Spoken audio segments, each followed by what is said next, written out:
Hi, welcome to Talk About here on Shaw TV North Island. My name is John Twig, just like it says down there, and I'm not twiddling my thumbs today. The guest is Brenda Leigh, Director of Area D. Brenda, thanks for coming in. Thank you for inviting me, Shaw and John. It's been great. I always enjoy doing these, and it's good for people to know what's happening. Well, you know, she says she enjoys doing these things. 21 years you've been at the Area D representative, consecutive. That's pretty good. It doesn't seem like any time at all.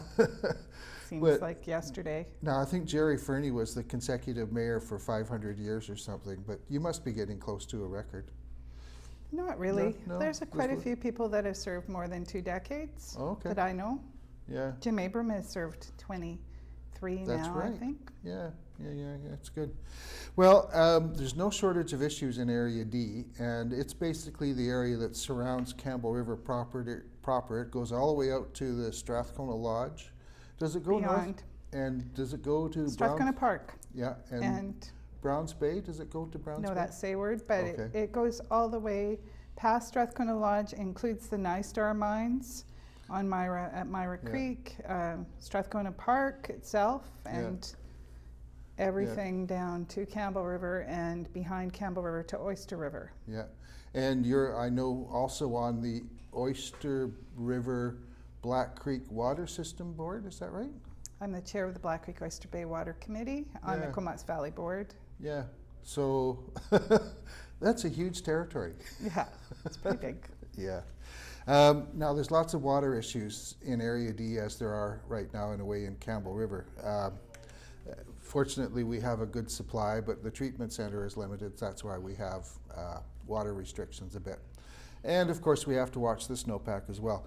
But Area D gets, a large part of Area D gets water from the city, plus York Road, the upper end of it is on wells mostly. Mm-hmm. And then, as we just mentioned, the Oyster River area has an arrangement with the Black Creek. So pretty complex. How would you say the water system, or what are water issues like right now in the area? In Black Creek Oyster Bay water system, we've done numerous upgrades to the system over the past couple of years. We've got a new water treatment center. We've recently put ultraviolet disinfection on it to meet the 4321 Island Health Standards. We've put in a new reservoir at Macaulay Road. We're putting in a new reservoir at Kelland Road this year, and these are $1 million projects. We're putting the rates up slightly for parcel taxes, after we consult the public. We're proposing to put the parcel tax rate up by, I think it's $3,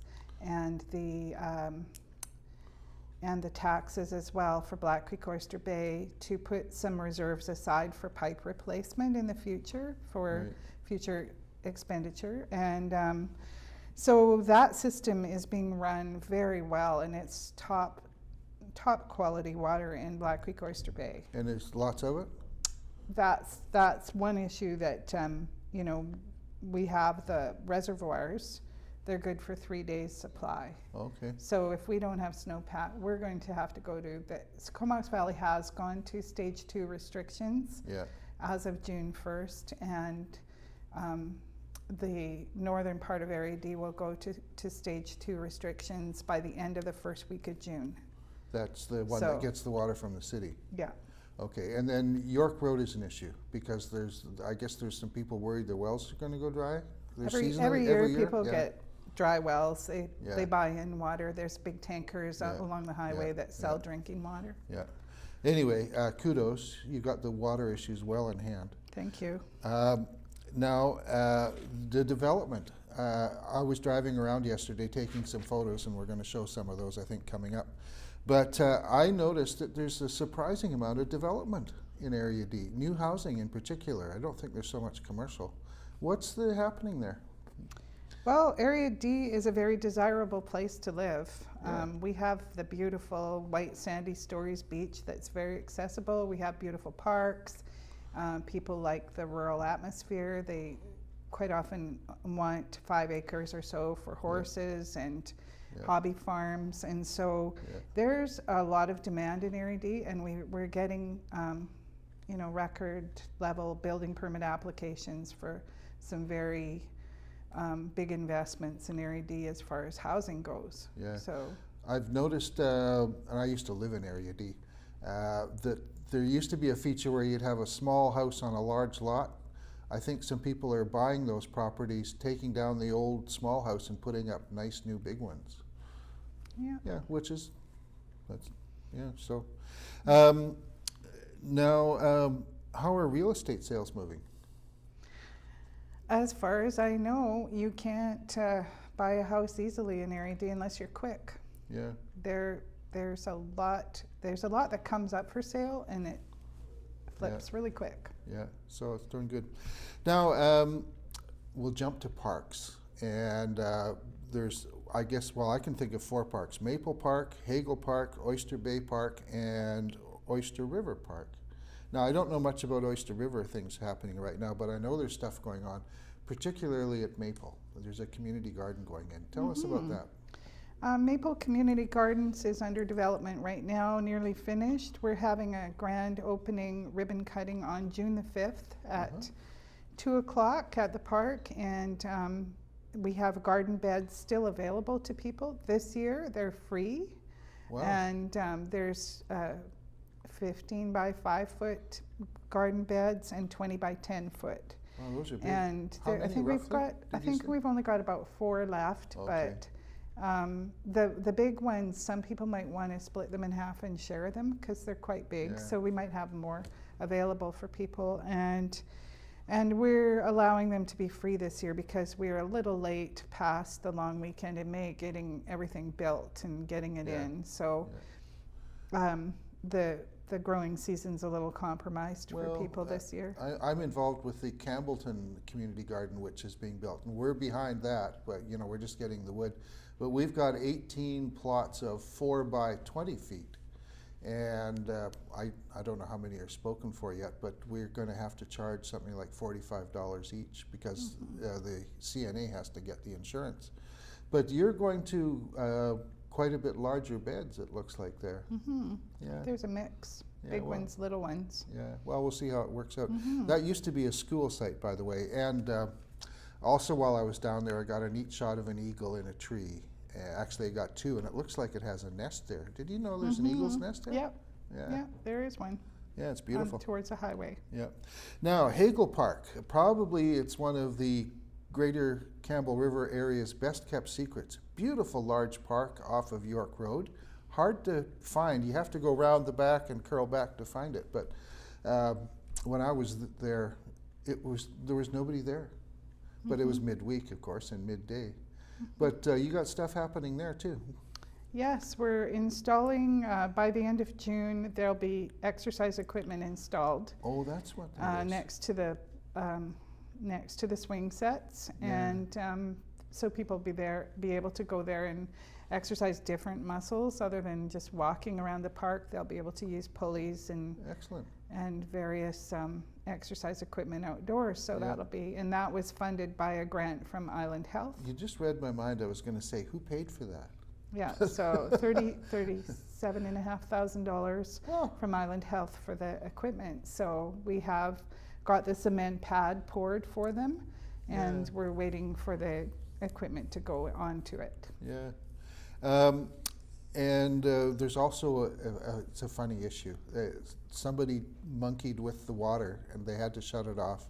And there's signs there, I took photos of, and somebody said, turn the water on, and Brenda came along and wrote a message, we're getting the plumber to come. I think that's a credit to you because you're obviously on top of things in your area. It's a big area, but Yeah. did you get phone calls saying, hey? No, You but just I was knew? up there looking at the adult exercise equipment spot, and I noticed these signs complaining about the Yeah. water being off, and the Yeah. water's off because somebody broke the faucet. Yeah, And we had to order a new part, and Yeah. we're waiting for the part to come in for the Yeah. faucet. yeah, And so I thought, and then I saw this sign that was a little on the rude side, and I thought, Yeah. no, yeah.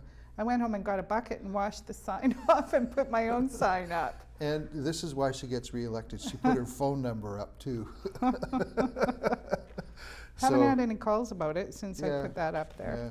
But you know, there's a beautiful tennis court there. It was empty. So for folks in Campbell River, you know, they're allowed to go down there, right? It's a multi-use play area too. Yeah. It's for ball hockey, basketball. There's basketball hoops, Huh. tennis. Yeah. It's multi-use. We've had Yeah. lacrosse kids playing in there. And sometimes people that have small dogs that run, they take their dog inside the multi-use area and shut the door so the dog Oh. can run around free without Oh, having to be leashed. And Yeah. so that's yeah. pretty But it's useful. beautifully well kept too. I mean, It's a nice park. who keeps it up?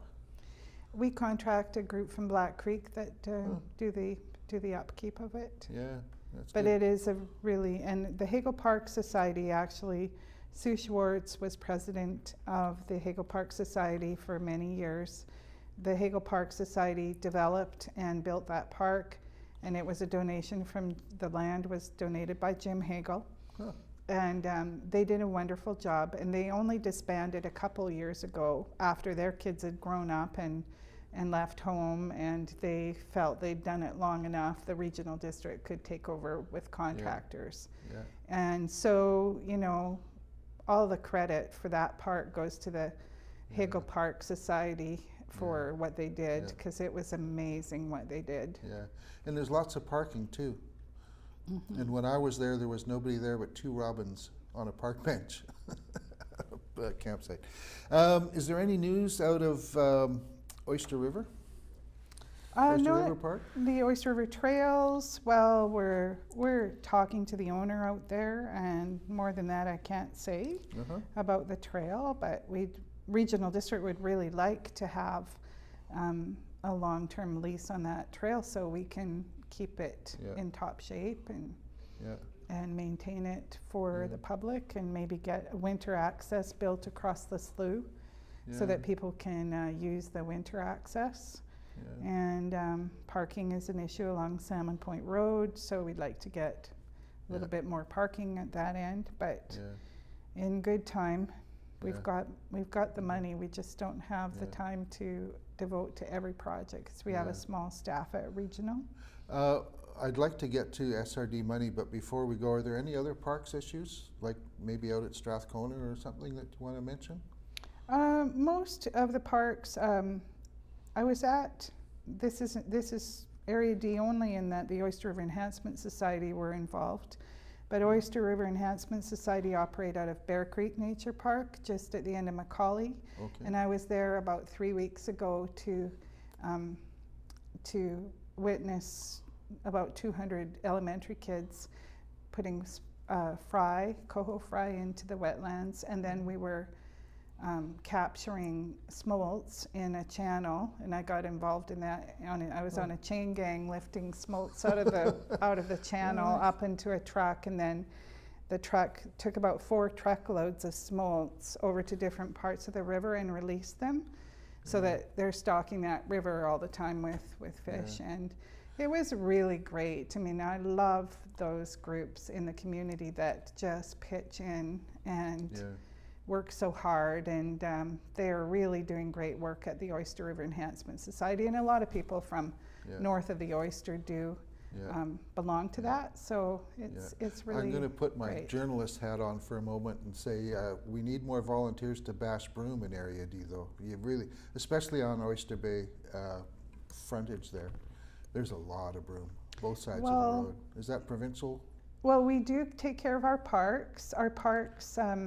The Oyster Bay Association for years fought the broom on Oyster Bay Shoreline Park Yeah. across from the Oyster Bay.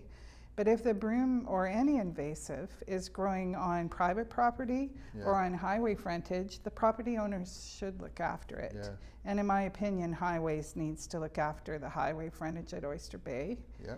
Okay, I'm And glad I you know, asked. it's an ongoing Yeah. it's an ongoing battle. And of course, you can remove the broom plant, but the seeds still stay in the ground, and next year you're back to square one. Yeah, well, you cut them when they're in yellow bloom, and then the plants die. But you're right; the seeds last something like 20 years. So it's a constant Yeah, they're battle. less. I mean, it was funny when we discussed it at the regional board, and the representative from Sayward, Gerald Wally, he says, well, we like Scotch Broom out in Sayward. He says, people throw the seeds around all over the place. They Oh. love it. So All right. everyone has a different attitude. Time's flying.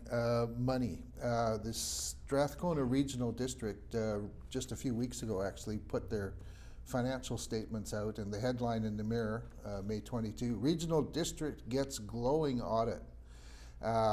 The Strathcona Regional District does not have a huge staff. It does not have a huge budget, but it seems to be pretty well run. Would you care to update us on I think we're finances? the top of the pile when it comes to financial management. We have the lowest level of debt of any regional district in BC. Really? Debt to asset ratio is Huh. the lowest, and we're just sailing along. We have really excellent staff who help manage the money, and we have very sensible directors who don't allow spending to get out of control, and it's very well run and responsible government. Probably the most responsible level of government of all three, federal, provincial, or local. So we're doing really well. Yeah. You know, Campbell River has a new council, and there's a long-running struggle, I'll call it that, between the regional and the city. But it seems to be getting better. But that's my impression. Now, what's your impression of relations right now? Nothing bad to say, she says. Yeah, well, I think the city's trying to be less confrontational, but I'm biased. Well, they've experienced what happens when they want to be confrontational, Yeah. is that, you know, you get back what you put out there. So if you want to be confrontational, I can be confrontational. Yeah. And it isn't very comfortable for them if I get confrontational. I'm a little bit like a controlled bear cat when I get confrontational. She can say that, not me. No, but I don't allow Area D's interests to be walked over. Don't mess with Brenda. Don't mess with Texas. Yeah. No, they seem to be a little bit lower key, although I always find it amusing that it seems that my rural area is never standing there with their hand out going, give me money, give me money. You know, I get the odd grant from Island Health or whatever, Yeah. but I'm not asking other jurisdictions for money. Yeah. And the same can't be said for Campbell River. And Yeah. I don't know why that is. They've got billions of dollars in tax-based assets. Yeah. They've got lots of money to work with, so why not manage it well? Well, I think Campbell River's fiscal management has improved in the last while too. Probably has. Strathcona Gardens and the Brenda Arena, is that one entity or is it two? The Brenda is arena number 1, so it's one of the two ice surfaces at Strathcona Gardens. Right. Strathcona Gardens is owned and operated by the Strathcona Regional District Oh. and owned by Campbell River and Area D jointly. Huh. So Campbell River owns the biggest share of Strathcona Gardens, but we all pay, each household pays the same assessed value, you know, per thousand of assessed value. So we're all affected in the same way. Strathcona Gardens is going through a needs assessment review right now. We're looking at, you know, potential upgrades that we may need to do in the future. We have an architectural group called GDH Consulting, who's conducting needs assessment. They've already done surveys, and they're going to hold a public meeting on June the 11th from 4 till 7 p.m. at Strathcona Gardens. And they're going to present some options for the public to look at and hopefully put some price tags on those options so that people will have an idea of what could be done up there if we decide to invest any more in the gardens. We have been looking for years at developing a wellness center. And it's becoming more and more imperative in this community as it ages to have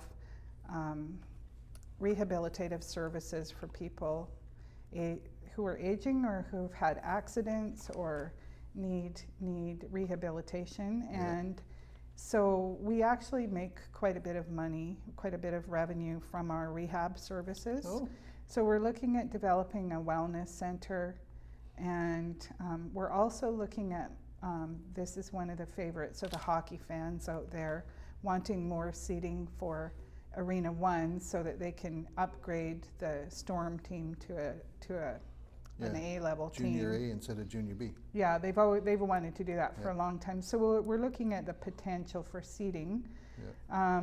there, and also looking at the flow of the building. The architects are saying, oh, it could have better flow through it, but myself, I've been saying, okay, price tag, what's it going to cost? Yeah. We want to know what it's going to Cost cost, benefit. because right now, with the economy the way it is, we don't want to extend ourselves into debt too much, because we don't know. Yeah. We want to know what the future holds that way. So personally, I'm in favor of the wellness center idea, but I'm not so sure that we need to do a lot more than that. But it's up to the public. If they're Yeah. willing to pay the price, then Yeah, yeah, okay, well, we'll leave that for another Yeah. day. One of your favorite topics is libraries, and you've been on the Vancouver Island Library Board now for how many years? quite a few. I've been, I did one term with Strathcona for about Uh-huh. 6 years, and now I'm on my 7th year with Strathcona there. So So that's 13 13. years Wow. on the library altogether. Lots of And good news there. we've built about 10 new libraries, upgraded them. We're putting in a new integrated library system, electronic library system for the staff to communicate better amongst the branches. And I think it's $337,000 for that this year. But we've basically come to we've got a few communities asking for new libraries, Tofino, North Cowichan, Sydney, North Cowichan, Sydney, both are looking at new libraries, and requests for a few others. But we've basically come to the end of this big development surge in the libraries, and because we're restricted by how much money is available. Yeah, But we're still looking at the possibility of building some new libraries where they're Yeah. really required. now the Campbell River Library was, I think, upgraded recently. What happened Had a there? paint job. Oh, okay, but there's, well, time flies, but seems to me there was a new computer system in there and better access for people to get online research done, is that right? Well, that was across the whole library system. Oh, We okay. launched the e-library, Uh-huh, the bibliotech, and so we've done that across the whole system. Okay. So Campbell River also got their electronic connections too. right. Has the staffing in Campbell River stayed the same, or I was? Yes, I okay. think so. The library's system has been reorganized into hubs, and Mhm. Campbell River is a main hub, into Okay. 5 regions, and Yeah. then Campbell River is one of the regions that looks after Quadra, Cortez, Sayward, and Yeah. those libraries around. So our Oh. staff are basically able to move out into the other Yeah. libraries as well. Yeah. And Is the library system a subsidiary of the regional district system, or is it a standalone? it's a standalone Really? regional library. There's only there's 3 regional libraries in BC, and then all the rest of them are municipal library systems. Victoria has its separate Victoria Public Library system, Yeah, yeah, and so yeah. yeah. The Vancouver Island Public Library is a great thing. It's been going back for many, many, many decades. As a kid, 60 years ago, I remember them driving around in a truck. Bookmobile. So anyway, we've only got 5 minutes left. I've got a few Oh, questions, no. but is there some topics you want to hit? Only 5 minutes? I Yeah, need well, an time extra flies. half an hour. Well, we'll have to have you back. Okay, so we've got our official community plan should be Oh. going to public hearing in the fall, the early fall. Uh-huh. We have done a couple hydrology studies that we're incorporating into that plan, and we're also going to incorporate a soil deposit development permit Oh, for the OCP, because that's been a big issue with soil deposits. We're encouraging people to be careful with, this is a totally new other topic, with the dry summer coming up. Please Yes. be careful with burning. We're expecting the Forest Fire Service is going to declare no burning of yeah. anything after June 1st. So that's coming up next week. And Probably today when things this is are airing. very, very dry out there, and I'm very concerned about the potential for wildfire. We've got a wildfire plan in place in Area D. We've done practices for wildfire response at the end of York Road. And that reminds me, we had a large event at the end of York Road 2 weekends in May. And it was completely not permitted by the regional district or any other That agency. should be pronounced permitted as opposed to allowed. It does not have any permits from the Yes. regional district. I did receive a lot of phone calls about it, worrying about it and complaining about it. Yeah. And all I can say is it wasn't a permitted event. It didn't have the required permits in place from other agencies either. Yeah. So all I could do was alert the authorities that it was about to happen and make sure that hopefully nothing bad took place, no forest fires or no. I gather not many people showed up. Don't know. Well, the newspaper had a little write-up about it. Yeah, I saw that. Yeah. And And there was a picture of a lot of land, but not many people. But So, whatever. I mean, I'd rather that events like that would be, and we are reviewing our special events permit because of that, and we'll be tightening up our special events permit so that people will be required to get a permit and make sure that all the health and safety issues have been addressed before they have something like that. 2 minutes. And so that was that. The You hospitals don't want are me to ask you about politics. the hospitals are coming along well, and under construction, as everyone can see. There's websites. You can take a virtual tour of the new hospitals on the Island Health website if you want to see what they're going to look like from the inside when they're finished. Oh, wow. I met on Monday with the Comox Valley Regional District staff at the Oyster River Recycling Depot, and we will be moving to that recycling depot to a contract with Multi-Material BC. And the reason is that Multi-Material BC will pay for the transportation, so it'll reduce taxes. And also they recycle glass and styrofoam and they recycle more materials than we currently recycle down there. So I said, yes, okay, I think Multi-Material BC will be a better way to go, but I want it open 7 days a week and 12 hours a day, minimum, because it has to be a supervised, locked up site. So it should be, quite readily available for anyone who wants to use it. Yeah. But I was looking at I won't say that. I was looking at the potential for the old fire hall next door becoming a free store. Yeah. But the staff have to look into that. We're getting the signal. Okay. So, Brenda, thank you very much for coming in. You're welcome. You're a fount of knowledge. And thank you, volunteers, for doing this. Thank you, Shaw, for doing this. There's my camera. And thank you for watching. If you'd like to watch again, Shaw TV North Island has a YouTube channel. And if you Google Shaw TV North Island, you'll find it there. So thank you, everyone. And tell a friend. This was Talk About here on Shaw TV.